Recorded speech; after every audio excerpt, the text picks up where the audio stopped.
Okay, assignment 4 is the second task that you need to do this week. So it's titled History, Week 2, Assignment 4, Summer Term. You can get there through the Assignments tab, or if you look on your posts, it's right there for you. So you can click on that, view assignments. And as always, it's going to look very different. So I'm going to go on Student View, where it will look like it does on your computer or device. Now, the first thing that you'll notice is I've posted up that video again about how to use Microsoft Teams, how to hand stuff in. Please stop emailing me, asking me how to hand stuff in. Just watch the email and explains how to do it. You also will notice for all of your assignments this week, you have until Sunday this week. That is when my calendar loads. Sunday, the 2nd of May, you have until then in order to complete all of these tasks. I'm going to go ahead and click on History Week 2, Assignment 4, and it brings up the document. Now, a reminder, again, if you want to print this out and complete this on paper, that's fine. You click Print. You're then going to need to upload it, take a photo or something, and then hand it in on Microsoft Teams at the end. Please do not email your work to me. Or you can edit it in your own version of Word in the desktop app by clicking Edit in Desktop App. Same drill, upload it, hand it in on Microsoft Teams. Do not email your work to me, I will ignore it. You're going to click on Otherwise, Edit in Browser, which means you can edit in Microsoft Teams. It's much, much easier to hand it in if you do it this way. But obviously, like I've said to a couple of you, it is going to move things around. You can deal with it. It's not that much of a problem. And when you close it and stop editing, everything goes back to how it was before. Okay, so same drill as before. The first task is asking you a list of questions, recapping your knowledge from last lesson or last cycle, the harrying, in fact, from cycle A, the harrying of the North happening during the Norman Conquest. You're going to complete those tasks and then do the timelines underneath. This should take you about 2 minutes. Pause the video here, complete those tasks now.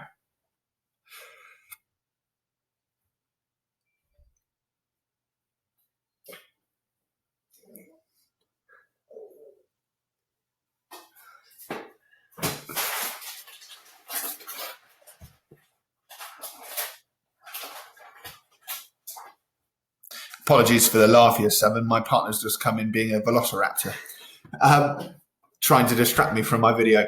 So the next task that you need to do, in fact, actually, we're not going to do the next task. Oh, she did distract me. We're going to go through how you answer the 2 timeline or chronology questions. So Victorian Britain, in fact, we're going to go back and start with the earliest, which is Tudor Britain. Tudor Britain should be on your timeline from 1485 until about 1603. So I'm going to put Tudor, England, here, C. I then should have next Stuart Britain from about 1603 until 1714. So that should be about here. After that, I should have Industrial Britain from about the same time, actually, until really overlapping the Victorian as well. So I'm going to press enter there, go down a line, and oops, didn't mean to do that. And I'm going to put it underneath, slightly forward, but virtually underneath the Tudors, Industrial Britain there.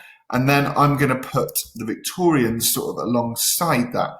Now, Victorian Britain is from 1837 until 1901, when Queen Victoria was crowned or became queen and was then died in 1901. But as I said, that actually kind of overlaps with industrial Britain. So we think of the Industrial Revolution. We'll learn about that at the beginning of year 8. We think about that from about 1700, 1720, a little bit later maybe, until about the 1850s, 1860s, okay? Now, next task asks you to put specific events in order along our timeline. Now, our earliest on there is the Battle of Stamford Bridge. So I'm going to go ahead and put that about there. The Battle of Stamford Bridge is on the 25th of September. Yeah, 25th of September, 1066. In fact, I have to go back one. The next one on here is the Black Death arriving in England in 1348. That is about there. And then Leonardo da Vinci painting the Mona Lisa. That's in the mid 15th century, the mid 1400s. So I'm going to put D there. Henry VIII breaks from the Catholic Church. That's in the 1530s, 1534. So I'm going to stick that there. Okay, there are the answers. Now, the next task that you need to do, as it says, is analyze the table. Analyze this yellow table here. What are you analysing it for? Well, I would look particularly at the length of reign. These are all the Tudor kings and queens: Henry VII, VIII, Edward VI, Mary I, and Elizabeth I. And this is the length of their reign, i.e. how long they were king or queen for, and the number of heretics that they killed by being executed, usually. Now, if you're unsure about the word heretic, it doesn't actually say it there, but if you go back and you look at the knowledge organizer in the Cycle C booklet, which is on our Microsoft Teams on the posts, I've also emailed it out to you loads of times, so check your email if you haven't got it. You'll find a definition for the keyword heretics on there. But essentially, a heretic is somebody who, from a particular religion, where that other religions might think that they are wrong or they are somehow illegal in a way. So a Christian might say that somebody who believes that you should worship idols is a heretic, for example, idols being statues or other gods other than the one God, okay?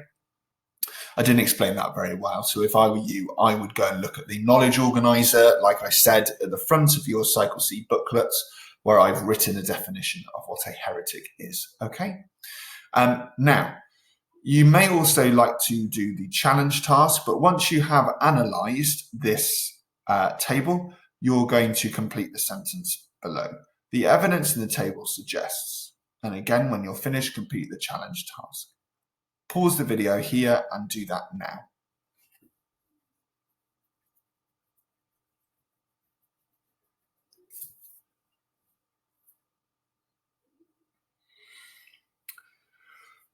Okay, now I think there's a number of things that this table suggests. First of all, it tells us that all of those who were the Tudor kings or queens, well, all of them have killed some heretics. Henry VII, 10, Henry VIII, 81, etc., etc. And it suggests to me that Mary has killed the most. But to be fair, there's that number from the end of last lesson. Elizabeth killed a fair few too, 190. So I might type something like, well, the evidence in the table suggests that whilst Mary did execute a large number of heretics, this wasn't unusual for Tudor monarchs. All of them executed some heretics. And actually, although she executed the most, well, Elizabeth executed a large number too, roughly 190 across her reign. Of course, you have to understand there that Elizabeth also ruled for longer than anyone else, 45 years, whereas Mary only ruled for 5 years. So the 284 is still a large number in that period of time. Now, once you have done that, here is a picture of all of the Tudor kings or queens below. This first one is Henry VII, then Henry VIII. You should hopefully remember him from our last inquiry. Edward VI, Henry VIII's son, Mary I, and Elizabeth I, Henry VIII's daughters. What you are going to do is create a bloodiness list, i.e., list them below where these numbers are, from the most bloody to the least bloody. So if you think, for example, well, Mary I killed 284 in 5 years, therefore she's definitely the most bloody, then you would type Mary first, because we're doing it in Roman numerals, you would type that below. Pause the video here, type your list from 1, the most bloody, to 6, the least bloody now. Should take you about 2 minutes.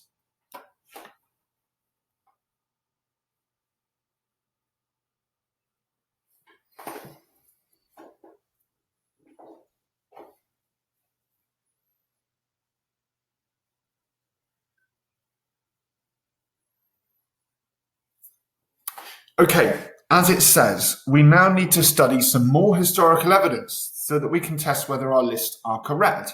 This is what real historians do. They come up with an idea or an assumption, they might call it a hypothesis, like they do in science, about history that they want to test. They then check the historical evidence to find better answers, and they then write up their conclusion or judgment at the end based on what they have found out.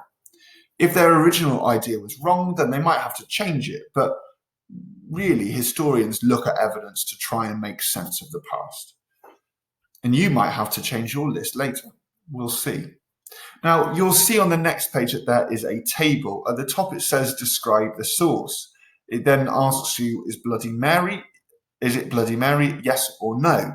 And you're going to explain that answer underneath. And it says extension here. I'm actually going to change that wording, if I can, to challenge, because I think that's a better word to use.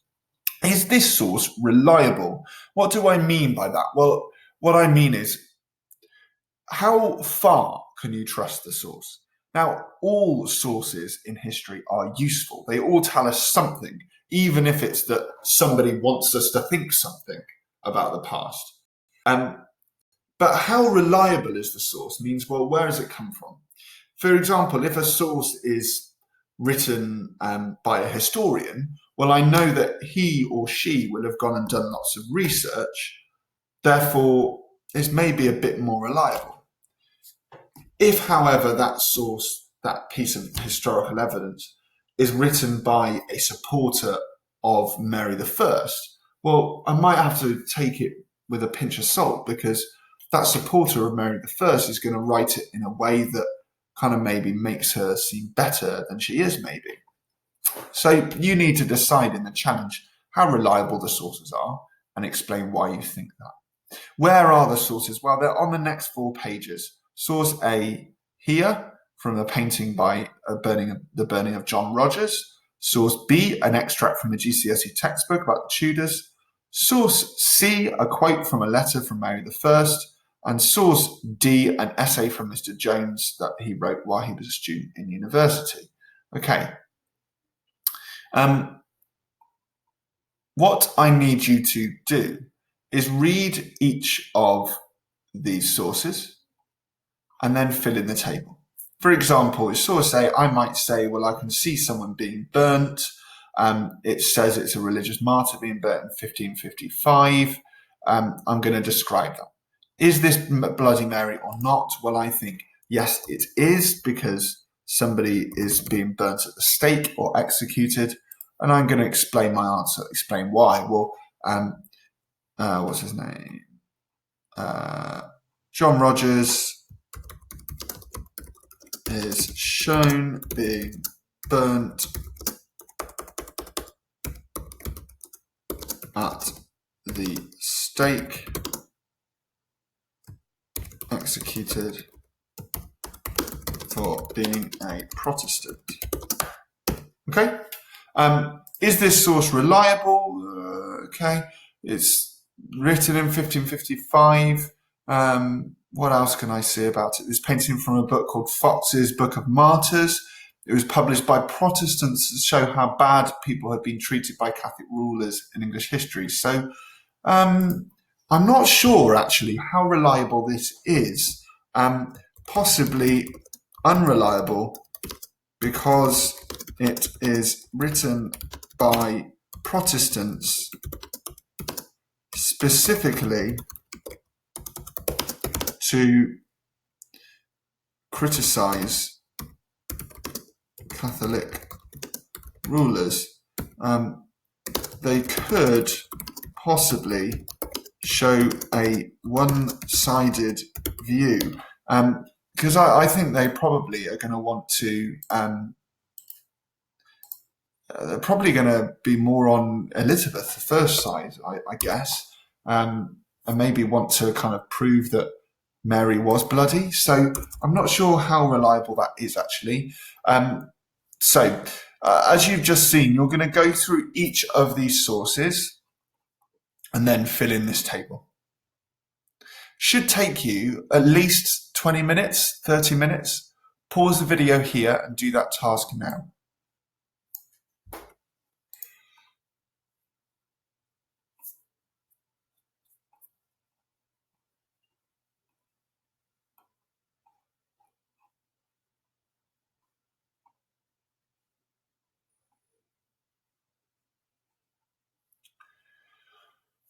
Now, hopefully you've looked at that and thought, well, Mary's pretty bloody, yeah, but also you could argue that in some ways she wasn't, or she's not that different to anyone else. For example, here, this suggests to me, like source A, that she's quite bloody. She sentenced hundreds of Protestants to death for refusing to become Catholic. These heretics. Burnings took place on market days, so lots of people could see. If the sticks were damp, they'd burn very slowly. All of that's telling me it's quite bloody. But here it says, "In thee, O Lord, is my trust. Let me never be confounded. If God be for us, who can be against us?" Now, what she's saying here is that really she thinks what she's doing is right for the English people. She believes that if she ensures that more people are Catholic, well, when they die, they're more likely to go to heaven. She fundamentally believed that what she was doing was helping her English subjects.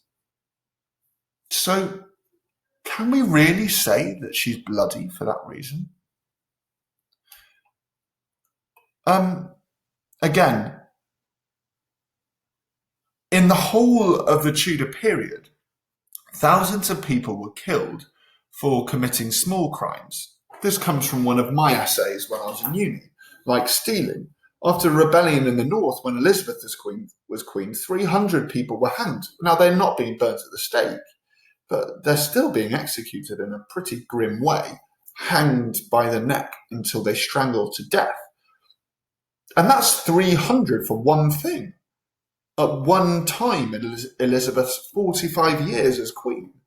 So, yes, Mary was bloody, but was she that bloody? Or was she as bloody as we first thought? Almost onto the last task, Year 7. I want you to rewrite your bloodiness list from earlier in the lesson. Now, if you want to, you can leave it the same. That's okay. But if you'd like, you can now change your bloodiness list and put it in a new order. Regardless of whether you're keeping it the same or changing it, you do need to write it out again next to the numbers 1 to 6 on this page, because you're going to need to write at least one fact alongside. Challenge, you could write 2 facts. So I'm still, for example, going to keep Mary the First at the top because she did still burn nearly 300 people at the stake. But then I'm going to put a fact underneath. Now, the first fact I'll say is that up to 300 heretics, I'm going to use that key word, were executed by Mary First in her 5 years as queen. That's a detailed fact, Year 7, picking up on things I've learned today. I know that the word heretics, I've learned that she was queen for 5 years, for example.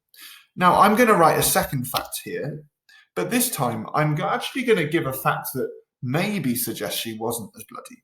So, for example, I might say that Mary the First believed she was doing the best for the English people by converting more to Catholicism.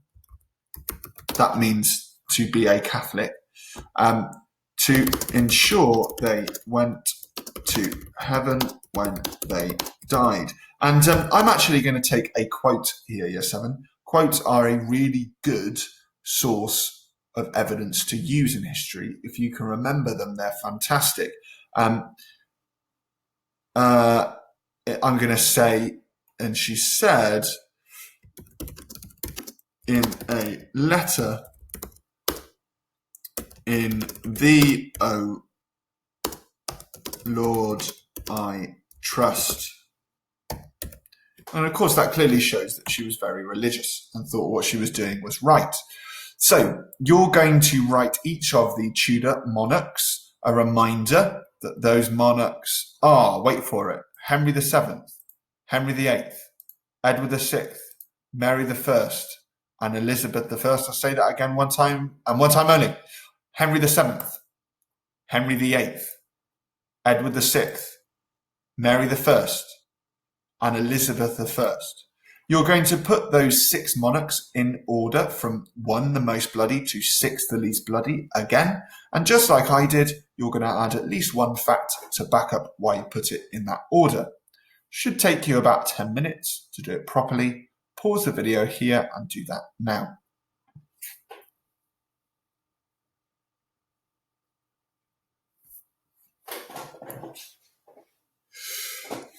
Last thing I need you to think about today then. Now, like we've already said, Mary potentially isn't as bloody as we thought. So, does she deserve the nickname Bloody Mary? Maybe, maybe not. I'm still yet to decide. I still need some more historical evidence. But one thing is certain, she might not deserve the nickname Bloody Mary. But where might this nickname have come from? Think about that question. If you can, find someone to discuss it with, and then answer that question where it says type here underneath. If you've finished that, move on to the challenge task. Which monarch or monarchs could want to discredit? That means make her look bad. Who might want to discredit Mary I? And why might they want to do that? You need to explain your answer in detail in the space below. But that's it for this week. Enjoy the lesson. You'll hear from me again next week.